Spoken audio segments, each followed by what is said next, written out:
What's up, YouTube? It has been forever since I've talked disc golf with you. I'm really excited to be back talking disc golf after a long time away. I've been playing a lot this summer and really feel like I've got my bag in a nice spot, so I want to share it with you guys, what I'm throwing right now. If you remember some of my last bag updates, I disced way down. I've just recently put some high-speed stuff back in my bag. And then at the end, after I go through all my discs as quick as possible, I want to give a quick review on the discs from the Trilogy Challenge. I just played one today over near Saginaw, Michigan. It was really awesome, and I got some thoughts to share on those discs. So let's get right to it. Start with the putters that I throw. Discraft Zone, and you'll notice my signature on all the discs because just helps me identify them when I'm walking up to them, especially today during the Trilogy Challenge, and I just think it's cool. I don't know, do what you want. Discraft Zone, super overstable. I use it for spike up shots, overstable off the tee for shorter holes. Approaches, a lot of the times, I will pull out the zone, and it gives me a good skip too. It's just really reliable. I love the zone. Right now I'm actually putting with these Electron Atoms from MVP. The Atom is the first disc that they've made in the Electron plastic, which is like their baseline material. And I putt with this 174 gram Atom, and I use this one off the tee and for up shots. This one's 171. These discs are great. Honestly, for most of the summer now, I've been playing with these. This is probably my most favorite putter that I've ever had. It's nice and thin. It's low profile, as you can kind of see. It doesn't really have a bead, but you can definitely see the flight plate part on the bottom of the overmold. The overmold doesn't cover up the whiteness or the blue on this one. So it's like a very small, maybe a subtle bead. But if you throw these things flat, they go flat, they go straight. There's not a lot of fade to them at all. Sometimes they'll give you a little bit of a turn on an upshot, but as far as for putting inside the circle, super straight, super true. Not a lot of flow, or not a lot of fade, and a lot of float on some further stuff, maybe just outside circle's edge. I love the Atom so far. Everything so far with these discs has been great. The white one's getting a little beat up, so I like to use it for some turnovers. This one is still very stable, good on hyzer flips. So if you're looking for a new putter, I would definitely recommend the Atom. On to the mid-range stuff. I throw 6 currently, and that might change after today's Trilogy Challenge. We'll get to more of that in a minute. My most understable version of my mid-range game is this Discraft Meteor. It's 181 grams, so I got to put a lot behind it, or I can put a lot behind it, I should say. But at low power, it doesn't really flip. It doesn't really go and turnover like it's meant to. So I got to throw this full power pretty much to get that turnover shot that it's meant for. But I keep it in the bag for that turnover shot, at least for right now. Again, more on that in a minute. Next is this Color Shift Buzz. You can kind of see it goes from blue to purple. This was a Nate Doss signature run for a fundraiser for him. It used to have his signature on it, but it's too pretty not to throw. It's TI plastic, and it does give me a little bit more of a turn than this Z one that I have that's next up in the bag. So I keep it for kind of that slight turnover with a good finish, and also hyzer flips. And I just like the Buzz mold, so I like this one a lot, and it's a good complement to this Z one that I have here, which is 180 grams, was a little bit overstable out of the box, but just it's a Buzz. You throw it straight, it goes straight. It doesn't give you a ton of turn if you throw it flat or slightly hyzer, and it holds a good anhyzer line. If you throw a Buzz, you know what the deal is. Then I have this ESP Wasp. ESP plastic for the Wasp is actually out of production now, and I'm starting to see why, because as it's getting a little older, it's been in my bag for a while, maybe you've seen it, as it's getting a little older, it does like to flip a little bit. It doesn't really hold that true flat with a fade line any longer, but I still keep it in the bag because it gives me a little bit more of a fade than the Buzzes do. So if I do throw it and need a little flip, need a little turn with a reliable fade, I keep it in the bag for that. And I do like to throw this forehand a little bit as well. And then I have this Prodigy Proto M3. Now, if you know anything about the Prodigy Proto runs, this M3 is actually what became the M2. This right now is probably my go-to mid-range disc. It is 177 grams, and it just is a hoss. You throw it as hard as you want. It doesn't turn over, even into a pretty significant headwind. I would say 5 to 10 mile an hour headwind. It really doesn't flip at all. It holds a straight, true line, and it gives a good, predictable fade. I think it's rated like a 0.3 on the 4-number scale. I really like this disc, and I'm glad to know that even though this is a proto run, I can still get the M2 if I were to choose to replace this at any point. So I'm pretty happy with that disc. And then lastly, I throw this a lot as well. Let's say this is my second most thrown mid-range disc. It's a Discraft Nebula, which was the Ace Race disc in 2008. It's in this kind of ESP FLX blend plastic. It's got some metal fleck in it. It's got the team stamp. This mint green is super easy to spot in the woods if you get a little bit off the fairway. And pretty much with this disc, if you throw it harder, it goes straighter. If you take a little off it, it goes a little more hyzer. And it does handle the wind pretty well, I would say. I like to call this the OG Buzz OS, because before the Buzz OS was actually a thing, this was as close as it got. And why it never made production, I don't know, other than I know that they did have some problems getting some consistency. But the runs that I have gotten my hands on in this particular one is like one of my favorite mid-ranges that I have in my bag, and it's always going to be in my bag until I lose it or until it gets flippy. So that's the mid-range. And then I have my drivers kind of organized by speed. So the first speed 6 driver that I have is this DX Viper. And I throw this Viper because it's just super beefy. It is on the 4-number scale, it's a speed 6, glide of 4, and then a positive 1.5. So it does nothing but go left. Now that it's got some chunks taken out of it, lost a little bit of plastic here and there. I'm pretty sure it was heavy to start with. I don't really know. The weight has worn off. It's gotten a little bit of a turn to it, but basically all I use this for is big spikes that I need to hang in the air for a little bit longer, and that I can't reach with my zone. Because it's still not a fast disc. It's speed 6, so it's pretty slow even for a fairway. And if it's got a nice dome to it. It's got a nice little pop-top dome, and so it gets a little bit more glide than the zone does, and definitely more glide. And I can throw it flatter. I don't have to quite put so much of an extreme angle hyzer on it than some of my faster discs to get the same fade. So it's just a utility disc for me. I actually used this just the other day to get out of a trouble spot and throw a little flick roller, but from out of some trees. And so for a little flick roller, it's a really great disc to have too. So that's the Viper. Then I have Speed 7 discs. Speed 7, they're kind of my wheelhouse. I like them a lot, so I throw 5 Speed 7 drivers.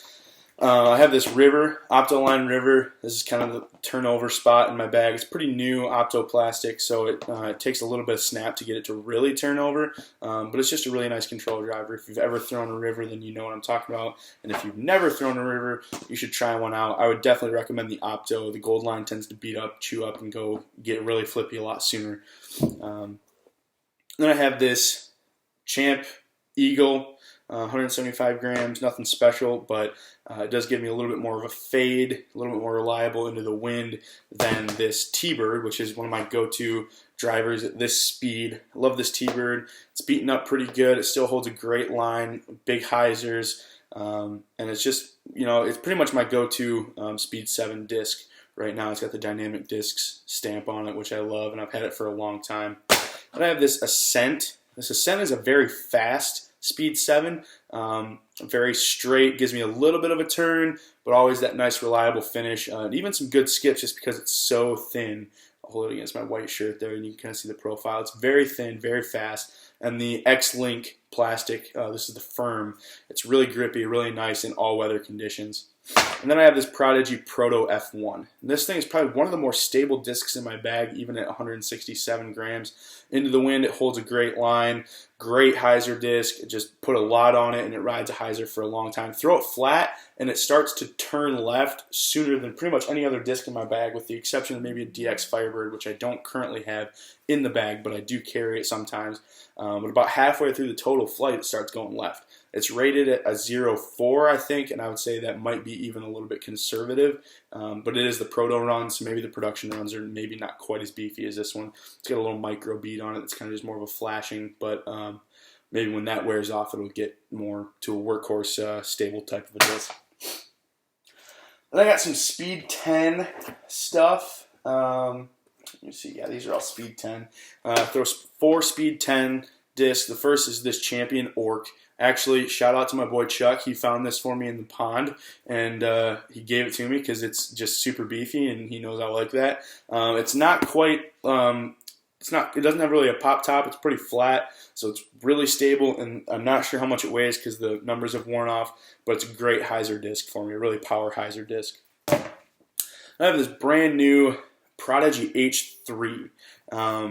it's a lot more overstable than I thought it would be, considering it's kind of in the middle of their hybrid line. I'd love to see what an H1 can do, because I feel like it would probably just be a meat hook. But the profile on this thing is really pretty unique. It's got this really big nose. The shoulder is really unique, and a very like soft sloping underside of the rim, which actually is really awesome for skips. I throw this kind of with a fan grip sometimes on short holes that need a big skip, or maybe like a more medium range skip that kind of continues still straight, not quite as extreme of a skip as the Predator, which is my big skip disc and my wind fighting disc.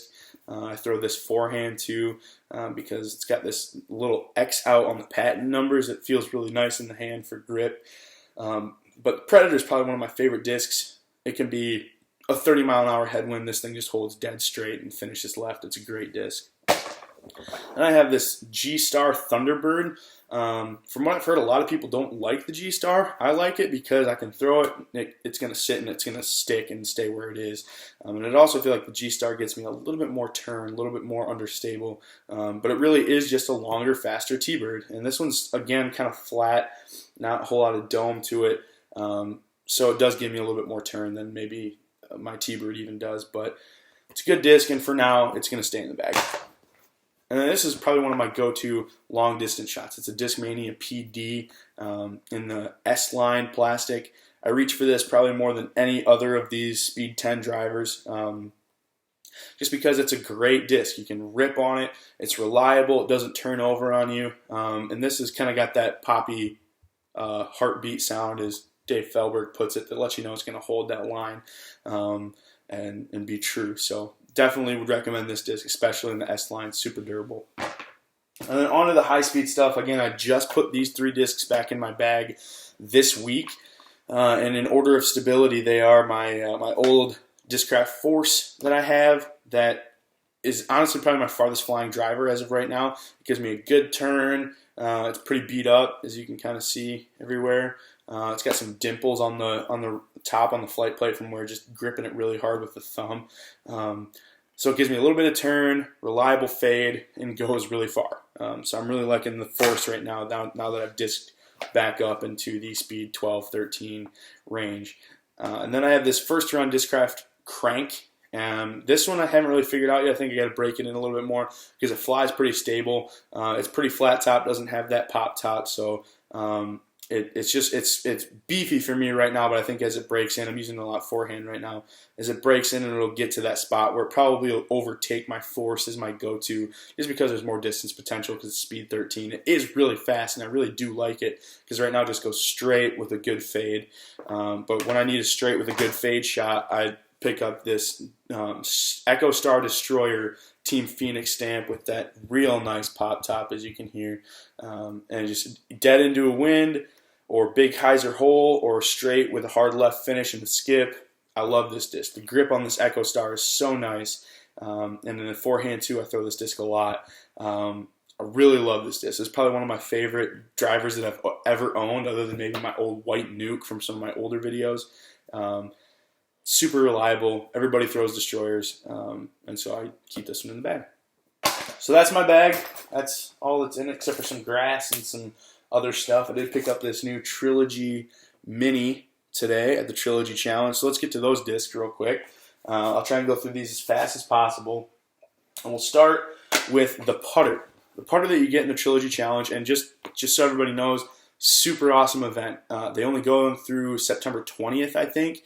And so if you don't have, wait, my computer up here.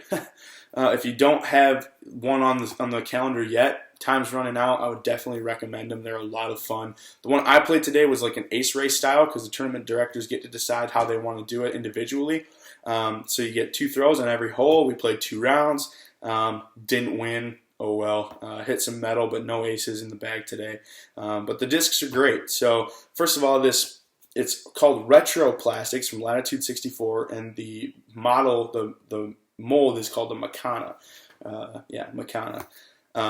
Basically, to me, it feels just like my old Wizards, except for the plastic is a lot different. So it's stiffer plastic, but that deep rim on the putters I've kind of gravitated away from. So it really wasn't my favorite out of the 3, but it still was a good putter, a good thrower off the tee, stable, except for I was turning some over because I was throwing a little too flat. A little bit of hyzer, it does kind of flip and go straight.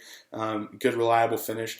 The thing that I like about this disc that has kind of opened my eyes, I feel like, is the retro plastic, because it's their base plastic, and comparing it to some of the other base plastics that are available on the market, it holds up remarkably well. It did take a couple tree hits, and you can kind of see over here it kind of, tacoed the shoulder down a little bit, but nothing too extreme.